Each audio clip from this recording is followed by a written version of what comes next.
Good evening, Good and evening. welcome to a panel discussion today on time management. I am Elder Sylvia Yates, and I didn't say it.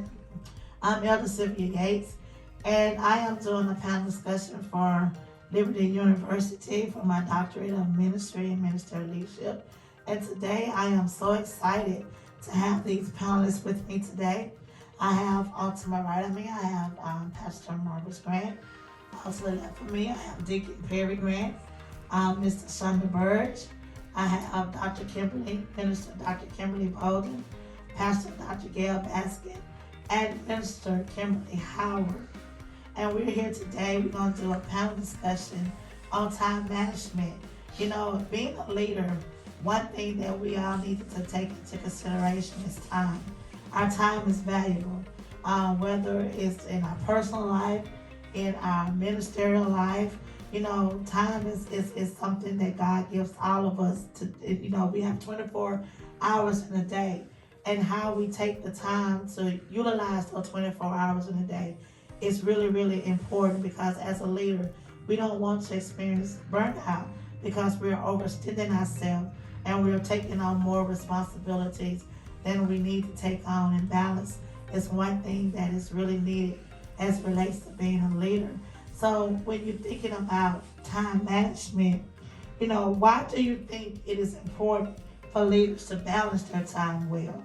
You know, and when you're thinking about being in a position of leadership, or you just want to be, you know, aspire to become a leader, why do you feel that time management, you need to balance your time well? Well, the Word of God says to do things decently and in order. So when you're managing your time well, you're able to structure things, organize things, plan things, put things together to have a flow to what's going on, especially in leadership. You should have, little pinpoints or or outline as to how you like things to run and how things should be or go, as you're led by the Holy Spirit, to be able to pass down to those that you're leading, so they will have an understanding of what it is that you want to done. How long, how much time should be spent on doing a deadline that has to be met or things of that nature. So it's important for a leader to have time management for structure and organization. Time management is very important as a leader because there are different positions and roles, and a lot of times, as a leader, there's different things that's you know you have to focus on, like a certain topic or a certain position, and you have to focus on what you're studying and what you're to be about 2% to who you're leading. That's good. Um, Time management is very important to me also in relations to when it dealing with time, you have to set priorities, you know, and go and prioritize. I mean, put things in their proper order in your life. So the things that are most important should have higher priority than other things. And so whatever the most important for you on that day, then you should start out with that.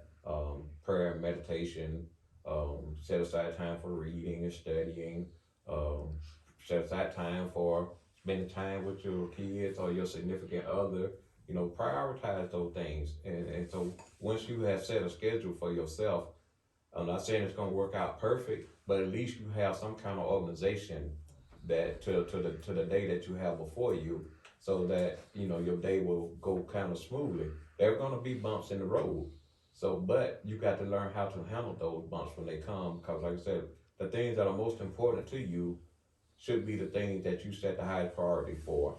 Um, you know, being children of God, you know, the thing when the Lord wake us up in the morning, you know, prayer should be one of our main focuses to get our day started. Anything that can happen throughout the day, that it won't be nothing too hard for the Lord and you to handle together. So prayer must be a priority. You know, start your day off with prayer, and then, you know, ask God to guide you throughout the day. Then go about if you gotta fix breakfast or, you know, lay your clothes out, you know, whatever, you know, do those things, you know, prioritize your life. And I know that kind of sounds like,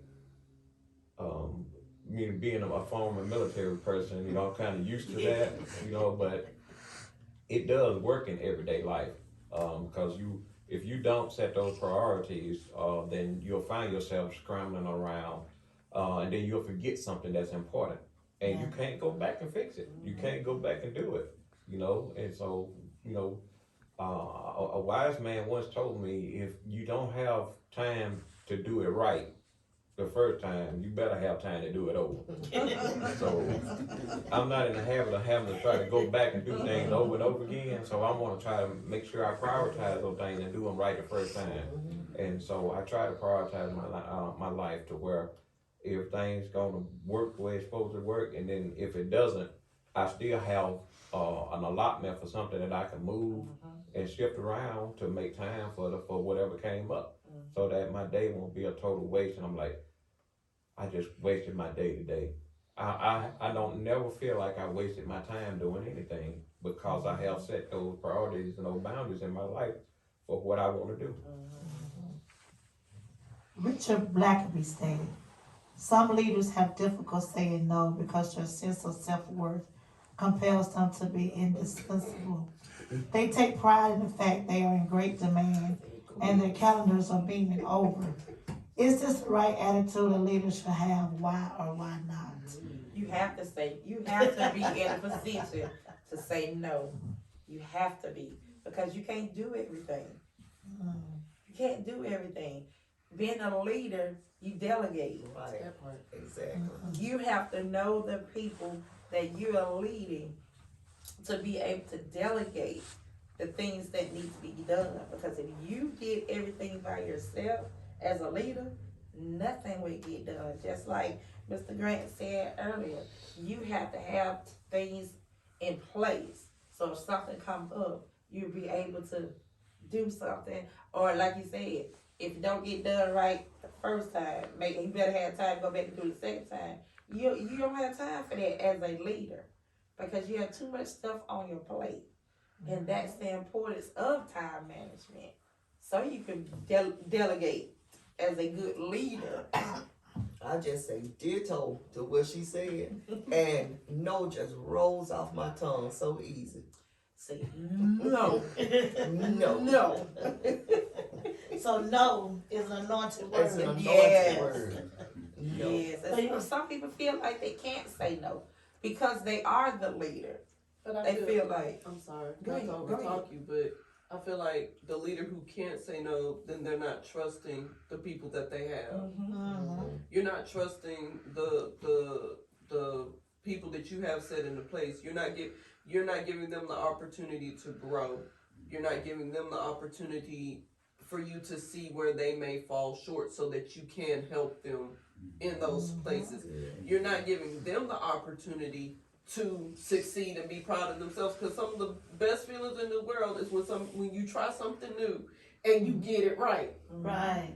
Yay!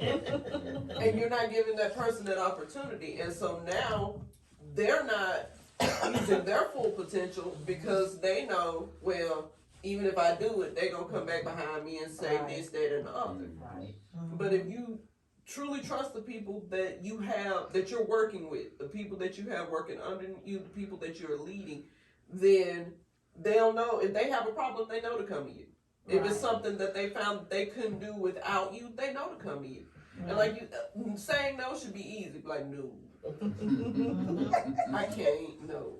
Practice that. It should get to the point where you can say, well, I will have such and such do this, and I'll have them do this day, and I can step away. As a leader, you should be able to say, I can step away today because I have these people in place who can handle whatever comes up, and give them the ability to take over and say, okay, I can handle it. Right. Right.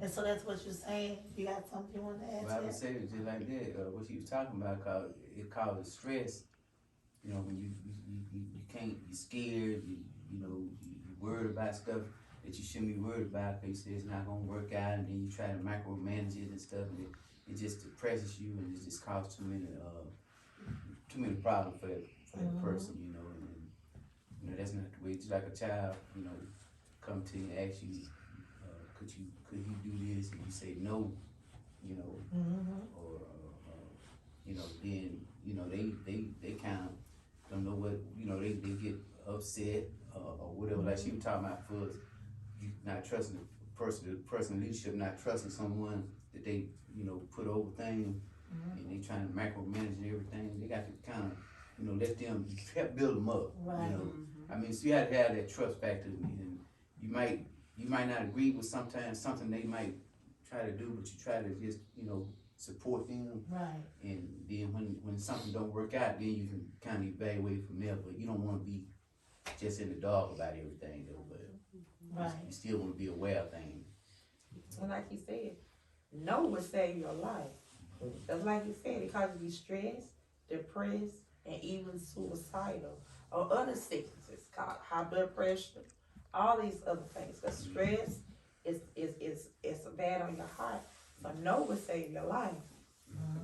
Well, I think of being a leader as being a contractor.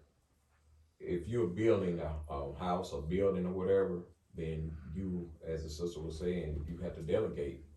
The contractor, he goes out and he hires a plumber, he hires a brick mason, he hires the roofers. You know, he doesn't do all the work himself, but he delegates those jobs, but he is still the leader, being a contractor. So what he does is subcontract those things out and just oversee those things being happening, because, you know, no one person is an island. You know, and we can all attest to this. Anything started by human effort gotta be kept up by human effort. And you're gonna get tired. Right. You're gonna get tired. So if I was set out and try to build a house by myself, it'll take me a long time. Right. But if I get some subcontractors and somebody to work with me, then we'll get the job done. And you know, and that's what structure is for, leadership structure. And a lot of times we don't take advantage of that, because as the question goes, a lot of times we get prideful about the spirit that God has given us. We can discern a lot of things, so I don't want nobody else handling this. I'm gonna handle it myself. You setting yourself up for failure. You putting yourself in the place of God when you should be directing them to go to the one where their help come from. And so, being a former pastor, I learned how to say no, because what my focus was on teaching you how to have a right relationship with God for yourself, so you wouldn't be so needy of somebody always trying to do something for you. That's it. I wanted to go home at night and go to bed. I didn't want to get the phone call at 2 o'clock in the morning. Can you pray for me? I'm gonna teach you how to pray for yourself. Right. So I will pray with you, but you gotta learn how to pray for yourself. Right. And so there are times when you have to say no, and people will try to take advantage of your spirit if you are a helpful person. Right. But you know, God teaches us to be, you know, good stewards, and so as a good steward, then you got to learn how to, you know, control the manifold blessings of God the way that they will continue to flow in your life. And if you don't say no from time to time, you know, your flow gonna get messed up. And, you know, God cut your flow off because you said you're not being a good steward with it. So that's still some things that we got to learn. And like as Sister Howard said earlier, our education must continue. To being a good leader makes you, you know, you have to also be a good teacher. And my understanding is that, you know, to be a good teacher, your desire to learn must be greater than your desire to teach. That way you're gonna always be learning. So that's what keeps you being a good leader, because you're always learning, and as you're learning, you're growing. And then as you're growing, then you're knowing that I'm helping somebody else grow too. Because, you know, and another way I'll say it, and I'm gonna cut this off, good leaders make good followers. but great leaders make other leaders. Mm-hmm. And that's the difference in what people were in the Bible as opposed to what Christ was in the Bible. Christ came to make other disciples, but you know, man in our infinite wisdom, we'll finite wisdom, we'll get into a place where we think that we know it all and we can do it all, and how quickly we kind of realize that we can't. So we need to bring up other people. We need to make more leaders so that we won't have to handle all these things on our own. Right. That's good. Why is it important for a leader to prioritize balancing her personal life and her work life? You know, 'cause sometimes, you know, we do, as a leader, we have family. So how important is it for, and not just saying just like in church, you know, we talking about ministry, true enough, but some leaders have secular jobs. So how important is it for you to balance your work life and your personal life as it relates to your time? The Bible teaches us to be in the world, but not be of the world. And so, the two will spill over sometime. You know, you can get into it at the house, or something go wrong at the house, and you take it to the job. And next thing you know, you taking it out on somebody at the job, or you know, your boss man on the job can get on your nerves, and you bring it home and holler at your spouse or your kids or something. So you got to learn how to balance those things out. And the way that I found personally to balance those things out is always be prayerful. Always be prayerful. If a situation is overwhelming you, go somewhere for a minute and meditate and pray. Say, you know what, I need peace right now. Speaking peace in the midst of this situation, and bring some calmness to you, because if you don't take that personal time in the midst of that situation, it will consume you, and then will start controlling your actions, and then you got a bigger situation. Saying like this, the Bible says this, you know, a fire will if you quit putting wood on the fire, it'll go out. So we've got to learn how to diffuse a lot of situations before it get to spilling over into the other areas of our lives. Take personal responsibility for yourself. I agree, because I'm guilty. I work 2 jobs. So working overnight, you know, 7 on 7 off, we try to find ways to make more money, to stay occupied, to stay focused on things outside of our home. So, but you also have, like you say, you have to pray. You have to have that mindset to have time for yourself, to get yourself together. And I know a lot of times, you know, a lot of people let ministry work consume them, and they don't take the time to spend it with their families. And a lot of times family go lacking because you're doing a lot of stuff in ministry. And so sometimes finding a balance of saying, today I'm gonna do ministry, tomorrow I'm gonna spend time with my family.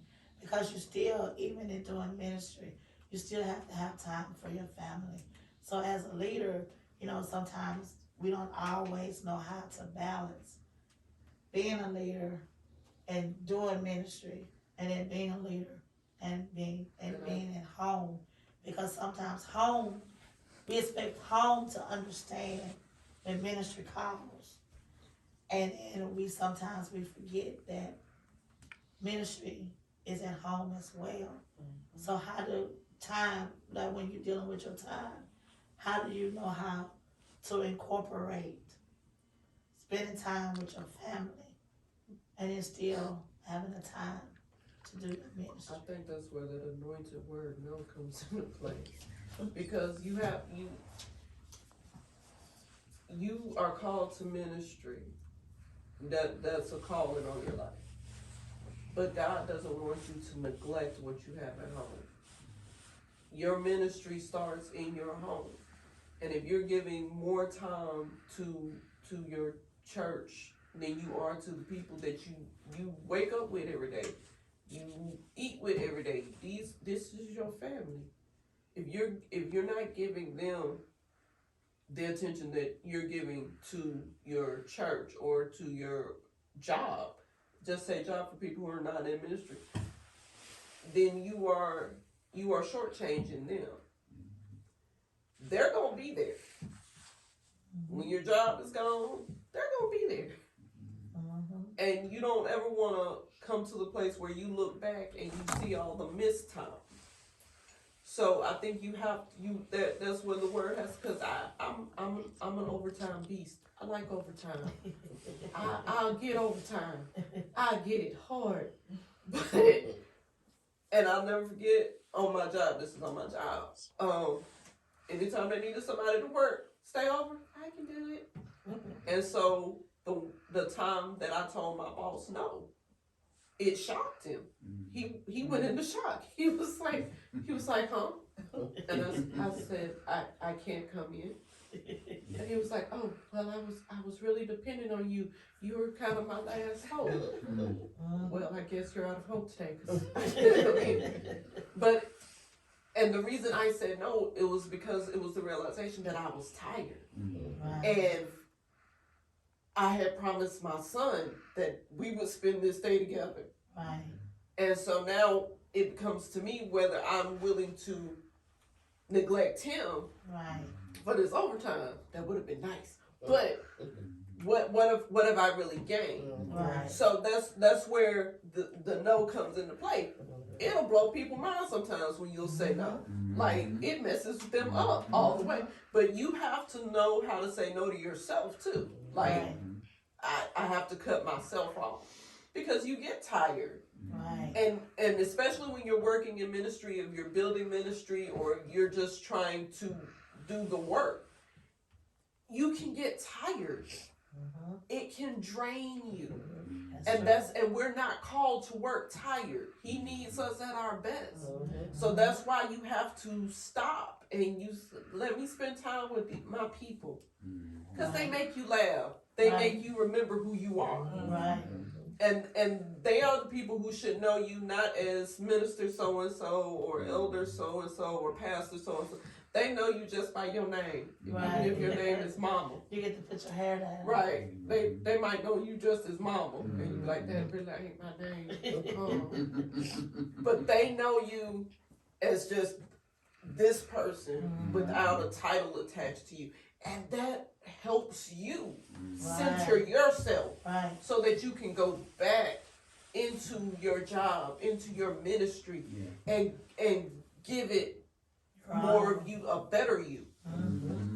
You get that recharge from your family because you've taken all the hits in ministry or taking all the hits on a job, like you're a supervisor on your job.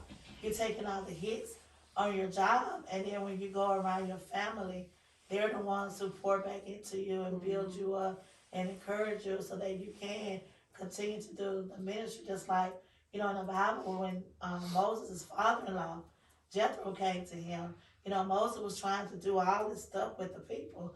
And his father-in-law told him, look, man, you can't do all of this. He said, look out among your people and choose you 70 elders or choose you some elders that you can delegate, like you said earlier, we were talking about delegate stuff too, so that you can pull away, and that's one of the things too, how as a leader, why is it's important to schedule your day, and should a leader schedule any time of reflection, meditation, and prayer into his or her day, because you can't get caught up. So it's scheduling, something that a leader will be able to benefit from, because sometimes we have those day planners, but people really take the time to go in and say, 8 o'clock, I meet with so-and-so, 10 o'clock, prayer. Is it important for a leader to have that type of structure in their life so they won't, experience burnout? Because, I've seen where a lot of people, leaders schedule in family time, because, you have to have that balance. You have to have that balance. And it's very important to have that balance, because if you're all over the place, then the people that you're leading are going to be all over the place. Your family is going to be all over the place. That's like with a lot of homes today, as Mr. Grant said earlier, there's not that time where you come to the table anymore to talk. Everybody's busy, but there's no time for reflection, for meditation, for praying. You get so busy. I hear people say, did I pray today? I forgot to pray. You got to have time for your priorities, as Mr. Ben said, set those things that are at highest priority first, and then bam, bam, bam, bam. Because without balance, there's no way you can stand. When you're off balance, you wobble. You go in here, you go in there, you go in there, and that's how I am sometimes. And I have to get myself like, okay, sit down, Kim. Sit down, Kim. Take a deep breath. Get yourself together. Take time for you. It's okay for a leader to take time out for themselves. Leaders don't have to be everywhere all the time. They don't have to be doing everything all the time. Even though, you know how you want it and things like that. Some things won't get done unless you do it, Yeah. But you still have to have that leeway to allow other people to mess up so that you can teach them. Okay, this one, how it needs to be done like this. They have to go back through some training again. So it's all about balance. From communication to time management, it's all about balance. And as you come into that, you be integral, your character, you have good ethics and morale, and that'll boost up the people that you're leading. They will want to be under your leadership. Right. They will want to spend time with your family. Will want to spend time with you instead of you coming out grouchy and fussing and all this stuff. But when they ain't talking to me today. Nobody want to talk to nobody that's all up in the air and everything. So we just have to take the time out to just have time for ourselves. That's the main thing. And then you'll be able to have time for everything else. And teach others to do it, because Dr. Kim is the one that taught me to put it on the schedule. My day off, and stick to it. Don't do nothing else. Like I call and say, Kim, you going? Nope, not today. I'm not going nowhere today. And you got to stick to it. Because I find myself busy doing nothing. We be so busy, not really doing nothing, but just busy. And you still get burned out. And being so busy and being in that comfort mode of to having to do something, once you say no, it's uncomfortable. It was hard for me to say no. Yeah. Because I like helping people.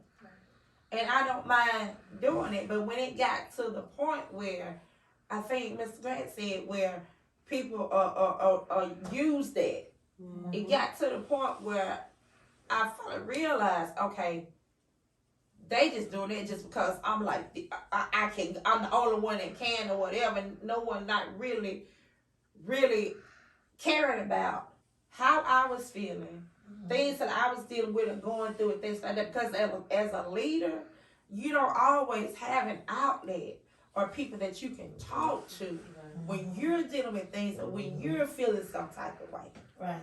And so that's why I say you have to get to that point where you say no. You take your day and you do nothing but whatever you want to do, even if it's just laying in bed all day watching TV, sitting in the living room, just coloring, walking, riding around, whatever you want to do it, even if you want to do something for somebody, that's okay. But for the most part, you're doing what you want to do. Well, I guess what I'm finna go do, I'm finna get my calendars and put on the schedule me day. That's right. That's right. I'm gonna put on my schedule. I'm gonna put on there and say me day. And stick to it. Time. And stick to it. And then as a leader also, they feel like, well, I can't do nothing for myself. You know why I say I can't go on no vacation? If I go on vacation, people gonna say that. People gonna say that. You know, you can't do that. I ain't gonna say that. You can't do that. You have to take time for yourself. You have to take time for your family. And you have to most definitely have time for God. You have to. It's God first, family second, then ministry, career, other people, and all that stuff. Elder Sylvia, Jesus go had ahead. his at Gethsemane. That's right. Elder Sylvia, go ahead and tie your questions in. I think you got. Oh, yeah, I was finna. Do all of them at once and we'll respond if it's okay. Okay. Do anyone in the audience have any questions that they want to ask? Dr. Gill, can you explain time management in a way for youth? For me? Youth. Oh, for youth. Okay. Time management for youth is still the same to me as an adult. When you first, in all your ways, acknowledge God and He'll direct your path in life, as the Grant said first, to pray. So when you pray, starting your day off with prayer, and you're waiting and you're listening to God to direct it, then you could be led as to what to do. You still can make a schedule, like Dr. Kim said. Youth can make schedules as well. You already know you go to school, and you got homework when you come home. And then when you do your homework, you got dinner, your bath, and all that. You can make a schedule as well and stick to that schedule. That's what I feel. Anybody else want to respond to that? And helping the youth with time management? And it goes to say, like, even with, as we was talking about earlier, social media, internet, games and all that type stuff. Set a schedule as to how long, even with TV, how long you watch TV, how long you're on your game, how long you're on social media, things of that nature. Because it takes away from you being who you are. Because you're not taking time out to learn other things, to discover other things. You're just doing that one thing and focused on that one thing. So it's important to have that time set apart for 2 hours. And it may be too much, but for 2 hours, I'm going to watch TV. For 2 hours, I'm going to play a game, that's it. For an hour, I'm going to go outside. For maybe 45 minutes, 30 minutes, I'm going to sit and talk with mama, sit and talk with granny. I mean, you can do a schedule based upon the things that you do every day. Take a day. I'm going to challenge you to make you a schedule for next week. For Monday, just do one day. Make you a schedule. You know what you normally, right now, what you normally do. From the time you get up to the time you go to bed. Write that down first. And then make you a schedule as to how long you're going to do each thing. And see how it work out. I think I'm through that. Are you up for the challenge? And Israel. that will build up your self-discipline. Because before we can discipline anybody else, we got to discipline ourselves. Exactly. We got to set those priorities. Right. You got to be consistent. Mm-hmm. Consistent. Stick to it. Consistency is the key. How much time do we have? Time moderator? It's 12. None. This over with. Oh, well then. Well, I thank you all for this kind of stuff. This kind of discussions are very, very, it's hard to just do everything within, but you gotta learn how to be on time management and manage your time well. So I wanna thank you all for being a part of this panel discussion on time management. And give yourself a hand. Thank you all for being here. Thank you all for coming. Bye-bye, everybody.